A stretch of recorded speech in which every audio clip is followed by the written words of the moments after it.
Do or die match খেলছি, জীবন মরণের ঝুঁকি নিয়ে তারপরে কথা বলে গেছি। যখন মানে কথা আসলো যে পুলিশকে বল প্রয়োগ করা হচ্ছে, সেনাবাহিনীকে বল প্রয়োগ করা হচ্ছে, ছাত্রলীগকে ফুল পাওয়ার দেওয়া হয়েছে, তখন দেখলাম যে আন্দোলনকারীরা ঝিমিয়ে যাচ্ছে বা ভেঙে পড়ছে। তখনও ওই সকালবেলা উঠেই আবার ভিডিও বানাই যে ফেরার সব পথ বন্ধ, জিততে তোমাকে হবেই। মানে এই রিস্ক নিয়েই ভিডিও বানাইছি যে যদি বের হব স্বাধীন বাংলাদেশে, যদি না বের হই কবরে চলে যাব। এখন যেটা পয়েন্টের কথা সেটা হচ্ছে আবু সাইদ বন্দুকের সামনে হাত মেলে বলছে গুলি করো, ব্যাপারটা এরকম। এখন যেই জেনারেশন বলছে যে গুলি করো তবু দেশকে স্বাধীন করব, সেই জেনারেশন এই মুক্ত বাংলাদেশে যেই উন্নয়নমূলক কাজ বলেন, যেখানেই সে দুর্নীতি করতে আসবে, এই জেনারেশন আমার মনে হয় কোনো সুযোগ দিবে না। সুতরাং সেখানে শেখ হাসিনারই পতন ঘটাইতে পারছি, আর সামথিং অন্যায় অনিয়মের ব্যাপারে কথা বলবো না, এটা কোনো মানি হয় না। ভয়ে চলবে, মানে চলবে। ডাক্তার ইউনূস এই সমস্ত ব্যাপারে কথা বলার স্কুপই এখন তৈরি হয় নাই, সময় হয়েছে মাত্র 2-1 দিন। এখন প্রধান বিচারপতি সে যে অন্যায় করছে 15 বছর, এটা সে নিজেই জানে।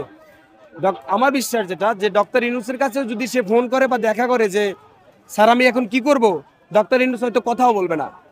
কারণ ডক্টর ইউনূসকেও কোর্টে হাজিরা দিতে হয়েছে, লিফট থেকে নামতে দেওয়া হয় নাই, হাঁটাইয়ে নামানো হয়েছে 84 বছরের মানুষ। তো সেই মানুষের কাছে কিভাবে বলবে আপনাকে এখন আমি একটা চর দিলাম অনেক জোরে, এবং সেটা আপনাকে 15 বছর ধরে আমি দিয়ে আসলাম, এখন আপনার সময় আসছে, এখন আপনার পালাই যাওয়ার সময় আসছে, আমার আপনার কাছে অপশন নাই, যে সরি বলার অপশন নাই। যার জন্য আমার মনে হয় সে বিচারপতির কাছে ওই কথা বলার মুখই নেই, যার জন্য তার যে নিচের বিচারপতি বা যারা আছে তাদের সাথে অনলাইন মিটিং করছে।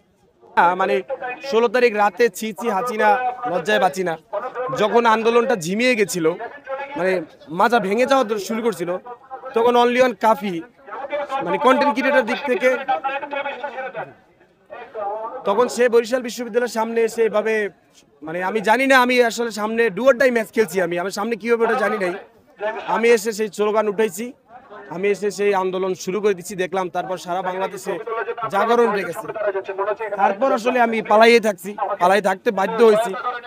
আমি বের হইতে চাইছি নানানবার, কিন্তু এতভাবে হচ্ছে গিয়া চাপ সৃষ্টি আসতেছিলাম, বের হতে পারি নাই। যখনই শুনলাম, কিন্তু আমি বন জঙ্গলে যেখানেই থাকি না কেন, আমি হচ্ছে গিয়া আমার ভয়েস চালিয়ে গেছি, আমার কণ্ঠ চালিয়ে গেছি। যখন শুনলাম যে হাসিনা উড়াল দিছে, বের হয়ে গেলাম। আপনার হচ্ছে গিয়ে আসিফ মাহতাব এবং নাহিদ ভাইয়ের কথা বলছেন, একদম এই দুইজন এখন নানানজন বলতেছে যে যারা কোটা সংস্কার আন্দোলন করতে গিয়া তারাই এখন সরকার হয়ে গেল, এটা আমাদের জন্য ভালো। আসিফ মাহবুব এবং নাহিদ ভাইও যদি অন্যায় করে আমরা ভয় চালাবো, কিন্তু তাদের প্রতি আমাদের একাকাশ বিশ্বাস আছে, তাদের প্রতি আমাদের ভরসা আছে, তারা আমাদের এই দেশটাকে এগিয়ে নিয়ে যাবে ইনশাআল্লাহ।